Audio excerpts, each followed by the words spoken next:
گزشتہ سبق میں اسم کی تعریف اور اس کی وضاحت پڑھ لی۔ اگرچہ کلمے کی جو 3 قسمیں ہیں اسم، فعل، حرف، اس کی وضاحت ہم نے پہلے بھی پڑھی، لیکن گزشتہ سبق میں اس بات کی وضاحت کی تھی کہ طلباء کے جو اذہان ہیں وہ مختلف طرح کے ہوتے ہیں۔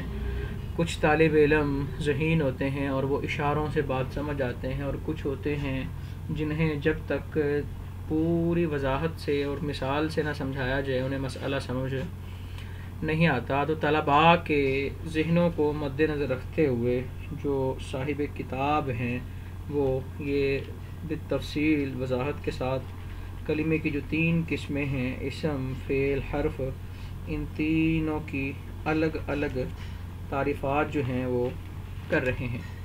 تو اسم کی جو مکمل بحث تھی وہ ہم نے پڑھ لی۔ تو یہ شروع کر رہے ہیں وحد الفعل، کہ فعل کی تعریف کیا ہے۔ کلمتن، ایسا کلمہ ہے، تدل علی معنی فی نفسها، جو فی نفسها یعنی کہ بذات خود کسی معنی پر دلالت کرے، اور دلالتا مقترنتا بزمان ذلک المعنی، اور یہ دلالت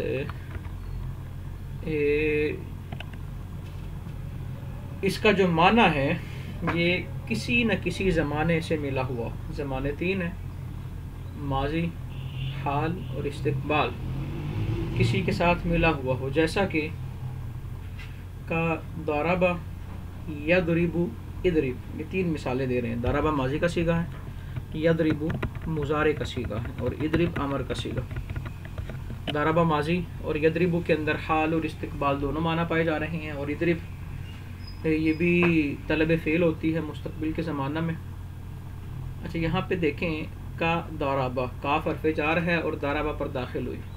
شاید ابھی ابتدائی جو طلبہ ہیں ان کے ذہنوں میں یہ سوال آئے کہ ہم نے تو پڑھا ہے کہ حروف تجر الاسم فقط، کہ حرف جر کا خاصہ یہ ہے کہ یہ صرف اور صرف اسم پر داخل ہوتا ہے اور اسم کو جر دیتا ہے۔ تو ضربہ تو فعل ہے، تو اس ضربہ پر کاف کیسے آ گیا؟ یہ ابتدائی طلبہ کے ذہنوں میں یہ سوال آتا ہے۔ تو اس کا جواب یہ ہے، یہاں پہ ضربہ کو بطور فعل نہیں لایا جا رہا، یہاں پہ ضربہ سے لفظ ضربہ مراد ہے، اور جب لفظ بول کے وہی لفظ مراد ہو، معنی مراد نہ ہو، تو وہ لفظ اپنی ذات کے لیے علم بن جاتا ہے، اور علم جو ہے یہ اسم کا خاصہ ہے کہ علم جو ہے وہ اسم ہوتا ہے۔ یہاں پہ ضربہ سے مراد یہ نہیں ہے کہ اس نے مارا، بلکہ ضربہ سے مراد لفظ ضربہ ہے، اور یضرب سے مراد لفظ یضرب، اور اضرب سے مراد لفظ اضرب، یعنی کہ جب لفظ بول کے لفظ مراد لیا جاتا ہے تو وہ اپنی ذات کے لیے علم بن جاتا ہے اور یہ اسم ہوتا ہے۔ امید ہے کہ یہ مسئلہ سمجھ آ گیا ہوگا۔ وعلامتہ، اور فعل کی کچھ علامات ہیں۔ وعلامتہ ان یصح الاخبار به لا عنہ، پہلی علامت یہ ہے کہ فعل وہ ہے جسے مخبر به بنانا تو درست ہے، لیکن مخبر عنہ بنانا درست نہیں۔ مخبر به کہ جس چیز سے خبر دی جا رہی ہے، اور مخبر عنہ کہ جس کے بارے خبر دی جا رہی ہے، یعنی کہ فعل خبر تو ہو سکتا ہے لیکن مبتدا نہیں ہو سکتا۔ یہ اس کا آسان سا، سادہ سا اور بالکل ہی مختصر سا اس کا معنی ہے۔ ٹھیک ہے جی۔ اور ایک علامت فعل کی بیان کی، وَدُخُولُ قَدْ۔ اب یہاں پر بھی طلباء کے ذہنوں میں سوال آئے گا کہ جی مضاف الیہ ہمیشہ اسم ہوتا ہے، اب دخول مضاف اور قد مضاف الیہ، یہ ترکیب کیسے درست ہوگی؟ کہ قد تو حرف ہے اور حرف کو مضاف الیہ بنانا کیسے درست ہے؟ تو یہاں پر بھی وہی جواب ہے کہ جب لفظ بول کے لفظ مراد ہوتا ہے تو وہ اپنی ذات کے لیے علم ہوتا ہے۔ یہاں پہ لفظ قد سے اس کا معنی مراد نہیں بلکہ لفظ قد مراد ہے، تو یہ علم ہے اور یہ یہاں پہ مضاف الیہ ترکیب میں واقع ہو رہا ہے۔ وَدُخُولُ قَدْ وَالسِّينِ وَسَوْفَ وَالْجَزْمِ وَالتَّصْرِيفِ إِلَى الْمَاضِ وَالْمُضَارِعِ وَقَوْلُهُ أَمْرًا وَنَهْيًا وَاتصال الضمائر البارزة المرفوعة، یہ ساری فعل کی علامات بیان کی ہیں کہ اس پہ قد داخل ہوگا، کہ جو قد ہے یہ فعل پہ داخل ہوتا ہے. لفظ سین داخل ہوگا, لفظ سوف داخل ہوگا. جو حروف جوازم ہیں, جزم دینے والے حروف ہیں, ان میں سے کوئی حرف اس پہ داخل ہوگا. قد, قد ماضی پہ عموماً داخل ہوتا ہے جب تو ماضی کو یہ ماضی قریب کے معنی میں کر دیتا ہے, اور جب قد مضارع پر داخل ہوتا ہے تو یہ تقلیل کا معنی دیتا ہے. اور یہ اس کے جو فائدے, جو اس کا فنکشن ہے, یہ فعل کے ساتھ خاص ہے, اسم کے ساتھ خاص نہیں. اسم کے ساتھ ایسا نہیں یہ کرتا, یہ افعال کے ساتھ واقع ہوتا ہے اور یہ معاملات اس طرح کرتا ہے. یعنی کہ فعل کلمے کی جو 3 قسمیں ہیں, اسم فعل حرف, اس میں سے قد کا جو عمل ہے وہ فقط فعل کے ساتھ ہوتا ہے, کسی اور کے ساتھ نہیں ہوتا. اس طرح اس کے اندر یہ سین اور سوفا آیا. سین اور سوفا, سین مستقبل قریب کے لیے اور سوفا مستقبل بعید کے لیے. اور لفظ سین جو ہے اس کے مختلف معنی ہیں, جیسا کہ سین کا ایک معنی ہے کہ کسی چیز کو کسی صفت پر پانے کے لیے لفظ سین استعمال کیا جاتا ہے. مثال کے طور پہ کہا جاتا ہے استعظمتہ, کہ میں نے اس کو صفت عظمت کے ساتھ متصف پایا. سین کا ایک معنی تحویل, تحویل چینجنگ, بدلنا, جیسا کہ کہا جاتا ہے استحجر الطین, کہ جو مٹی ہے وہ پتھر بن گئی ہے. اسی طرح مستقبل کے معنی میں کر دیتا ہے سین, جیسا کہ سیضرب عمر, کہ عمر مارے گا. اور کبھی کبھی سین زائدہ ہوتا ہے, یعنی کہ اس کا معنی ہی نہیں ہوتا, جیسا کہ استطاع. اس طرح طلب کے لیے سین کا معنی ایک طلب بھی ہوتا ہے, جیسے کہا جاتا ہے استعجلت, کہ میں نے عجلت کو طلب کیا ہے.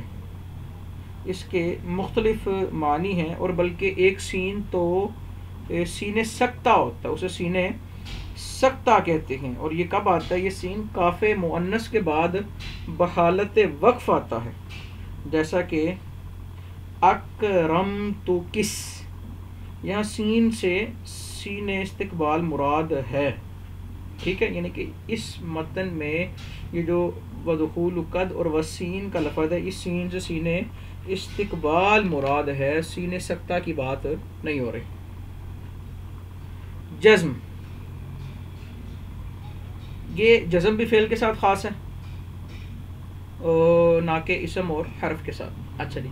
والتصریف الی الماضی والمضارع, فعل کی علامات میں سے ایک علامت یہ ہے کہ اس کی گردانیں بنتی ہیں, ماضی مضارع, کبھی امر کا صیغہ, کبھی کوئی صیغہ, تو جس کی آگے گردان نکل رہی ہے ماضی اور مضارع کی طرف, تو یہ فعل ہوتا ہے. وَقَوْنُهُ أَمْرًا وَنَهْيًا, اور فعل کی علامت یہ ہے کہ یہ صیغہ امر بھی ہوتا ہے اور نہی کا صیغہ بھی ہوتا ہے. اور فعل کی ایک علامت وَاِتِّصَالُ الضَّمَائِرِ الْبَارِزَةِ الْمَرْفُوعَةِ, کس کے ساتھ ضمیر بارزہ مرفوعہ کا اتصال ہوتا ہے. اور یہ فعل کی علامت کیوں ہے؟ کیونکہ یہ جو ضمیر ہیں, ضمائر ہیں, یہ فاعل بنتی ہیں, اور فاعل جو ہے وہ کسی نہ کسی فعل کا ہوتا ہے. تو ضمیر بارزہ مرفوعہ یہ فعل کی مثالیں ہیں, فعل کی علامات ہیں. اب علامات ذکر کی, ان کے آگے اگزامپلز دے رہے ہیں, جیسا کہ کہا جاتا ہے, مثال دی, جیسا کہ ضربتا,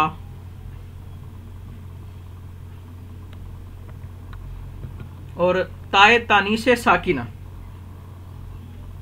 جیسا کہ ضربت, اور نون تاکید ہوگا اس میں. یہ بھی بلکہ فعل کی علامات ہیں. تائے تانیث ساکنہ کہ اس کے آخر میں تا ہوگی مؤنث کی اور ساکنہ ہوگی, جیسا کہ ضربت.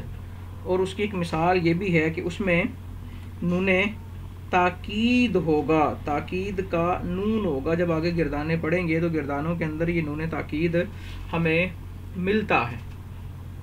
تو یہ ساری کی ساری جو علامات ہیں فَإِنَّ كُلَّ هَذِهِ, تو یہ ساری کی ساری خواص الفعلی, فعل کے علامات ہیں, فعل کے خواص ہیں. یہ فعل کے ساتھ ہی یہ چیزیں پائی جاتی ہیں یہ اسم اور حرف کے ساتھ یہ چیزیں نہیں پائی جاتی. یعنی کہ فعل کی تعریف بتا دی انہوں نے، فعل کی علامات بتا دیں، اور فعل کی علامات بتاتے ہوئے ایک لفظ یہ آیا تھا ان یصح الاخبار بہ، کہ اس سے مخبر بہ بنانا درست ہو. تو اس کا معنی بیان کر رہے ہیں، معنی الاخبار بہ، کہ مخبر بہ بنانے کا معنی یہ ہے ان یکون محکوما، کہ وہ محکوم ہو، کہ وہ محکوم ہو. محکوم کا معنی کیا ہے کہ یعنی کہ محکوم بھی مراد ہے کہ اس کے ساتھ حکم لگایا جا رہا ہے، تو اسے مخبر بھی کہتے ہیں. تو اس کو میں نے سمجھا دیا پہلے. اچھا جی، فعل کی تعریف ہوگی، فعل کی علامات ہوگی، مثالیں ہو گئیں، اور اب فعل کی وجہ تسمیہ کو بیان کر رہے ہیں. وَيُسَمَّى فِعْلًا، کہ فعل کو فعل کہتے کیوں ہیں. تو یہاں پہ یاد رکھیں فعل کی جو وجہ تسمیہ ہے یہ تسمیت الشیء باسم اصلہ کے قبیل سے ہے. کہ کبھی کبھی ہوتا یہ ہے کہ کسی چیز کا نام اس کے اصل کے نام کی وجہ سے رکھ دیا جاتا ہے. ٹھیک ہے،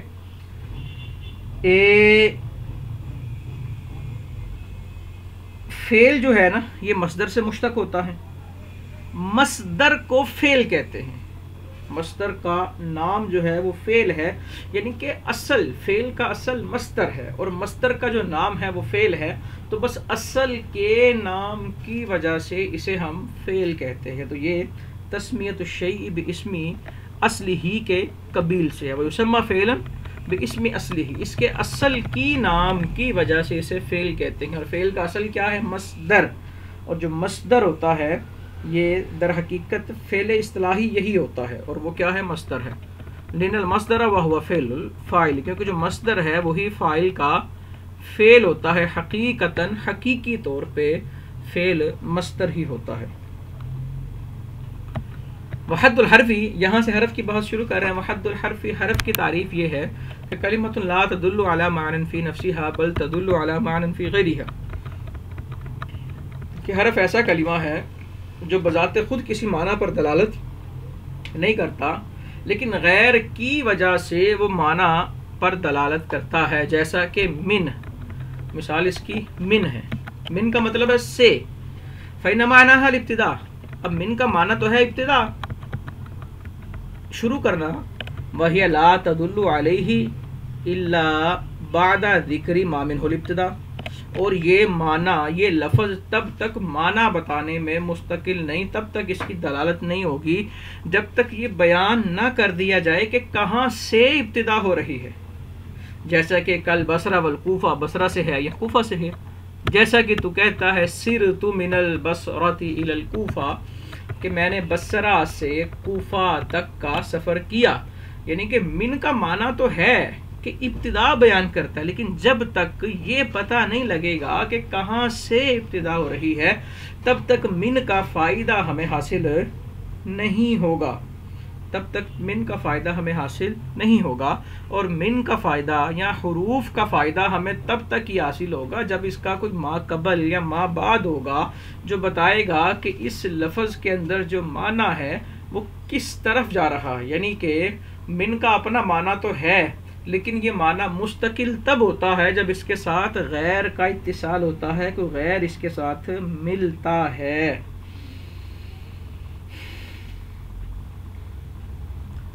اچھا جی، اب وہی اسی طریقے پہ طرز پہ جس طرح فعل کی علامت بیان کی، اب حرف کی علامت بیان کر رہے ہیں. وعلامتہ الا یصح الاخبار عنہ ولا به، کہ حرف کی علامت یہ ہے کہ اسے نہ مخبر بھی بنایا جا سکتا ہے اور نہ ہی مخبر عنہ بنایا جا سکتا ہے.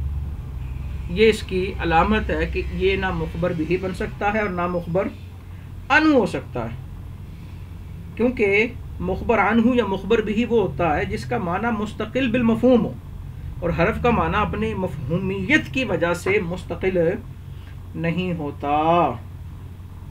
اور ایک علامت اس کی یہ ہے وَأَلَّا يَقْبَلَ عَلَامَاتِ الْأَسْمَاءِ وَلَا عَلَامَاتِ الْأَفْعَالِ، کہ پیچھے ہم نے اسم اور فعل کی جتنی علامات پڑھی ہیں ان میں سے یہ کسی علامت کو بھی قبول نہیں کرتا. یعنی کہ حرف وہ ہے جس میں فعل اور اسم کی کوئی بھی علامت نہ پائی جائے. یعنی کہ ہم نے، آپ نے اسم کی علامات یاد کرنی ہیں اور فعل کی علامات یاد کرنی ہے، اور کسی لفظ کو کسی کلمے کو جب دیکھنا ہے تو دیکھیں وہاں اسم یا فعل کی کوئی علامت ہے یا نہیں. اگر ہے تو پتہ لگ جائے گا کہ اسم کی علامت ہے یا فعل کی، اور اگر دونوں میں سے کسی کی علامت نہیں ہے تو آنکھیں بند کر کے کہہ دیں کہ یہ جو کلمہ ہے یہ حرف ہے، یہ اسم اور فعل نہیں ہے. ٹھیک ہے جی. وَلِلْحَرْفِ فِي کلام العرب فوائد، اور کلام عرب میں حرف کے فائدے ہوتے ہیں، حرف کے فائدے ہوتے ہیں کلام عرب میں. مثال کے طور پہ یعنی کہ یہاں پہ ایک اعتراض بنتا ہے، وہ اعتراض یہ بنتا ہے، اور یہ جو عبارت ہے وَلِلْحَرْفِ فِي کلام العرب فوائد، یہ اس پوشیدہ اعتراض کا جواب ہے. اعتراض یہ بنتا ہے کہ اگر حرف مسند الیہ اور مسند نہیں ہوتا اور یہ اسم اور فعل کی علامت کو قبول ہی نہیں کرتا، جب یہ اپنا معنی بتانے میں مستقل ہی نہیں ہے تو پھر اس کو ذکر کرنے کی ضرورت کیا ہے؟ جب ایک چیز کی مستقل حیثیت نہیں ہے تو اس کو مستقل ذکر کرنے کی ضرورت کیا ہے؟ مستقلاً تو اس کو ذکر کریں جس کی اپنی کوئی مستقل حیثیت ہو. تو اسے طبعاً سمجھ آ جانا چاہیے، انڈرسٹوڈ ہونا چاہیے. اس طرح اتنی تفصیل کے ساتھ شرح و بسط کے ساتھ بیان کرنے کی ضرورت کیا ہے؟ تو مصنف وہ جواب دے رہے ہیں کہ وَلِلْحَرْفِ فِي کلام العربی، کہ کلام عرب میں حرف کے فائدے ہیں. وہ کیا ہے؟ کہ کالربط بین الاسمین، کہ حرف جو ہوتا ہے وہ دو اسموں میں تعلق قائم کرتا ہے. حرف نہ ہو تو دو اسموں میں ربط پیدا نہیں ہو سکتا. جیسے کہ زید فی الدار، کہ زید گھر میں ہیں. اب جب تک حرف فی نہیں لگے گا تو زید اور دار کے اندر ربط ہی قائم نہیں ہو سکتا. اب الفعلین، یہاں یہ دو فعلوں میں ربط قائم کرتا ہے. جیسا کہ ارید ان تضرب، کہ میں چاہتا یہ ہوں کہ تجھے ماروں. اب یہ حرف ان آیا یہاں پہ، ناصبہ، ان ناصبہ جو ہے یہ ربط قائم کر رہا ہے. اور کبھی کبھی اسم اور فعل میں ربط قائم کرتا ہے، جیسے ضربت بالخشبہ، کہ میں نے لکڑی کے ساتھ مارا، اسٹک کے ساتھ مارا. یعنی دو جملوں میں ربط قائم کرتا ہے. جیسا کہ ان جاءنی زید اکرمتہ، کہ اگر زید میرے پاس آئے گا تو میں اس کی عزت کروں گا. اگر زید میرے پاس آئے گا تو میں اس کی تکریم کروں گا، اس کی عزت کروں گا. وغیر ذالک من الفوائد التي تعرفها فی القسم الثالث انشاء اللہ، اور اس کے جو دیگر فوائد ہیں وہ قسم ثالث میں انشاءاللہ آپ کو پتہ لگ جائیں گے. چونکہ یہ مقدمہ چل رہا ہے اور ہم نے ابتدائی سبق میں یہ بات پڑھ لی کہ یہ جو کتاب ہے یہ ایک مقدمے پر اور 3 قسموں پر اور ایک خاتمے پر مشتمل ہے. تو ابھی چونکہ مقدمہ چل رہا ہے اور امید ہے انشاءاللہ کہ آج کے سبق میں ہمارا جو مقدمہ ہے وہ ختم ہو جائے گا، اور اگلے سبق میں ہم قسم اول سے آغاز کریں گے. یعنی کہ حرف کے فائدے ہیں. تو اس سے وہ جو اعتراض پیدا ہوتا تھا وہ اعتراض ختم ہو گیا. اچھا جی، اب حرف کو حرف کہتے کیوں ہیں؟ حرف کی وجہ تسمیہ بیان کر رہے ہیں. حرف کا لفظی معنی ہوتا ہے طرفن، کنارے پر. تو حرف کو حرف اس لیے کہتے ہیں کہ یہ کلام میں ایک طرف واقع ہوتا ہے، کلام میں ایک طرف واقع ہوتا ہے، اس لیے اس کو حرف کہتے ہیں. اب اعتراض ہوا. اب یہ جو از لیسا کی جو عبارت ہے نا، یہ اس اعتراض کا جواب ہے. اعتراض یہ ہوا، آپ نے کہا کہ جو حرف ہے وہ ایک طرف میں، طرف کا مطلب ایک کنارہ، کنارے پہ واقع ہوتا ہے. حالانکہ ہم آپ کو ایسی مثالیں دکھاتے ہیں کہ حرف جو ہے وہ کنارے پر واقع نہیں ہوا. جیسا کہ الحمدللہ، اب یہاں پہ تو یہ جو لام حرف جار ہے یہ تو وسط میں آ رہا ہے، تو پھر آپ اسے حرف کو طرف والی بات کیوں کر رہے ہیں؟ تو اس کا جواب یہ ہے کہ طرفن کا معنی یہ ہے کہ اذ لیسا مقصودم بالذات مثل المسندی والمسند الیہ، کہ مسند اور مسند الیہ کی طرح یہ مقصود بالذات نہیں ہوتا. تو طرف کا مطلب یہ ہے، یہ نہیں ہے کہ وہ فزیکلی ایک کنارے پر ہے. حرف ایک طرف فزیکلی ایک طرف بھی ہوتا ہے اور وسط میں بھی آ سکتا ہے، لیکن طرفن کا معنی یہ ہے جس طرح ہم اپنی عام گفتگو میں زندگی میں کہتے ہیں یار اس آدمی کو نا ایک سائڈ پہ رکھو. اب اس کا مطلب یہ نہیں ہے کہ اس کو اٹھا کے ایک کونے میں لگا دیا جائے. سائڈ پہ کرنے کا مطلب یہ ہے کہ یار اس کی بھی بات نہ کریں، اس کی ابھی مستقل کوئی حیثیت نہیں ہے، پہلے جو مقصود ہے اس کو حل کریں. تو طرفن کا معنی یہ ہے کہ یہ چونکہ یہ مسند اور مسند الیہ کی طرح مقصود بذات نہیں ہے تو گویا کہ یہ ایک طرف ہے. اچھا جی، فصل ہے آگے. چونکہ یہ کلمے کی بات ہوئی نا، تب کلمے کی بات ہوئی ہے اور کلام کی بات نہ ہو تو یقیناً یہ ناانصافی ہوگی. تو کلمے کے بعد کلام، کیونکہ جب کلمات جڑتے ہیں تو کلام بنتا ہے. تو اب سوال یہ ہے کہ کلمے کی بحث پہلے اور کلام کی بحث بعد میں کیوں؟ تو جواب سیدھا سا یہی ہے کہ جو کلام ہے یہ محتاج ہے کلموں کا، کہ کلمے ہوں گے تو کلام بنے گا. بس اسی تقدم و تأخر کی وجہ سے کلمے کی بحث کو مقدم کیا ہے اور کلام کی بحث کو مؤخر کیا ہے. اچھا جی، ویسے کلمہ اور کلام کا لفظی معنی تو ایک ہی ہوتا ہے. وہ کیا ہے؟ ما یتکلم بہ، کہ جس کے ساتھ گفتگو کی جائے وہ کلام ہے. اور کلمہ کا لفظی معنی بھی یہ ہے، وہ تھوڑے لفظ ہوں یا زیادہ ہوں. اور اصطلاحی تعریف کیا ہے؟ لفظ ایسا لفظ ہے تضمن کلمتین بالاسناد، کہ جو کم از کم دو کلموں کو متضمن ہو اسناد کے طریق پر. اسناد سمجھ لیں، پھر بات یہاں مکمل کرتا ہوں. اسناد کیا ہے؟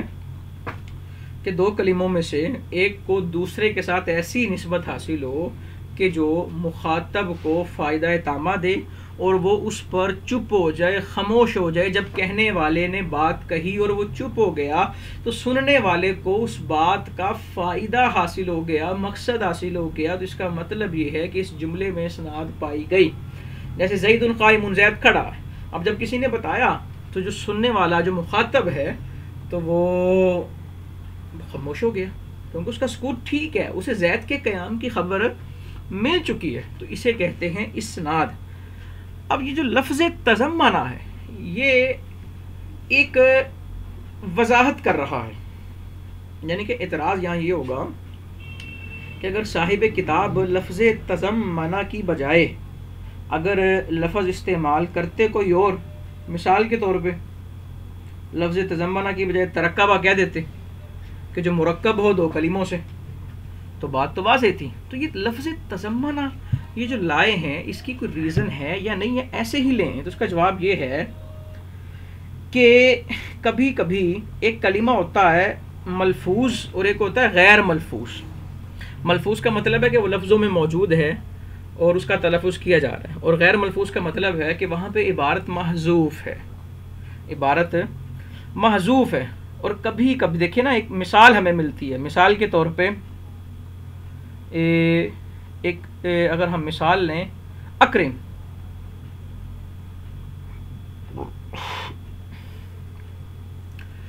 کہ کبھی یا کبھی ہمیں عربی جملوں کے اندر، الفاظ کے اندر کوئی ایسا لفظ نظر آئے گا کہ دیکھنے میں وہ ایک لفظ ہے لیکن ہم پھر بھی اسے کلام کہیں گے.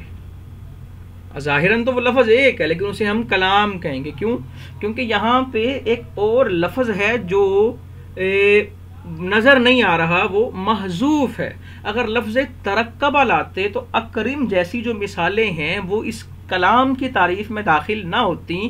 کلام کی تعریف کو جامع کرنے کے لیے، تاکہ اپنے تمام افراد پر یہ شامل ہو، کلام کی تعریف کو جامع کرنے کے لیے ترکبہ کی بجائے لفظ تضمنہ استعمال کیا ہے. ٹھیک ہے جی.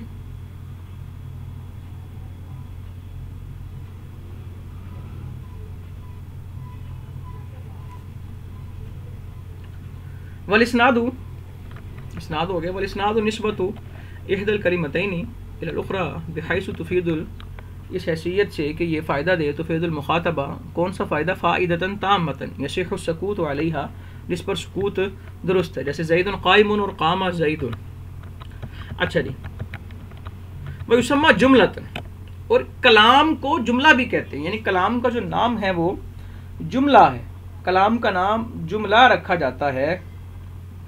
اور اس مسئلے کے اندر نحات کا اختلاف بھی ہے کہ کلام اور جملہ یہ مترادف ہیں یا مترادف نہیں ہیں. بعض کہتے ہیں یہ مترادف ہیں اور بعض کہتے ہیں کلام خاص ہے، جملہ عام ہے.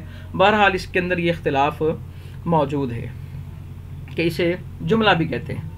اور فعلم، تو معلوم ہوا، ان الکلام، کہ جو کلام ہے، لا يحصل الا من اسمین، کہ یہ صرف دو اسموں سے حاصل ہوگا. جیسے زید قائم، اور اسے جملہ اسمیہ کہیں گے. یا ایک فعل اور ایک اسم سے حاصل ہوگا، جیسے قام زید، اور اسے جملہ فعلیہ کہیں گے. یہ فعلم سے معلوم ہو گیا، یہ نتیجہ نکل آیا۔ فعلم جو ہے یہ جواب ہے کس چیز کا؟ ایک شرط ہے یہاں پہ، وہ شرط عبارت میں موجود مذکور تو نہیں، لیکن یہاں پر وہ شرط محذوف ہے، یہ شرط محذوف کا جواب ہے۔ اور عبارت کی تقدیر یا تقدیری عبارت یوں ہے کہ اذا کان الاسناد معتبرا فی تعریف الکلام، کہ جب یہ بات ثابت ہو گئی کہ کلام کی تعریف میں اسناد کا بہت زیادہ اعتبار کیا جا رہا ہے، تو نتیجہ یہ نکلا کہ ان الکلام لا یحصل، کہ کلام یا تو دو اسموں سے حاصل ہوگا یا ایک اسم اور ایک فعل سے، کیونکہ اسناد تب پائی جاتی ہے جب دو اسم آ جائیں یا ایک اسم آ جائے اور ایک فعل آ جائے، تو تب اسناد ہوتی ہے۔ اور یہاں سے رد کر رہے ہیں ان لوگوں کا جو کہتے ہیں کہ کلام ایک اسم اور ایک حرف سے بھی حاصل ہو سکتا ہے، ان کا یہ رد ہے، کیونکہ جب اسم اور حرف ہوگا تو پھر اسناد نہیں پائی جائے گی۔ جب اسم کے ساتھ حرف بولیں گے تو اس پہ سکوت درست نہیں ہوگا، مخاطب کو فائدہ تامہ جو ہے وہ حاصل نہیں ہوتا۔ اذ لا یوجد المسند والمسند الیہ معا فی غیرہما، کیونکہ مسند اور مسند الیہ ان کے علاوہ اکٹھے کہیں نہیں پائے جاتے، مسند اور مسند الیہ ان کے علاوہ اکٹھے کہیں پائے نہیں جاتے۔ اب یہاں پہ یہ جو لفظ ہے معن، اس کی تھوڑی سی وضاحت سن لیں۔ یہ معن منصوب کیوں ہے؟ یہ منصوب ہے بنا بر ظرفیت، ظرف ہونے کی وجہ سے یہ منصوب ہے، اور اس کے اندر یہ جو تنوین آئی ہے یہ مضاف الیہ کے عوض میں ہے، اور یہ کائنن کے متعلق ہے۔ جو لا یوجد، یہ جو لا یوجد آیا اس کے نائب فاعل سے حال بن رہا ہے کائنن، تو عبارت کس طرح ہوگی؟ عبارت یوں نکلے گی اذ لا یوجد المسند والمسند الیہ کائنن کل واحد منہما مع صاحبہ فی غیرہما۔ تو عبارت جو ہے مکمل وہ اس طرح ہوگی۔ یہاں پہ عبارت چونکہ محذوف ہے تو اس لیے میں نے اس کی وضاحت کر دی ہے۔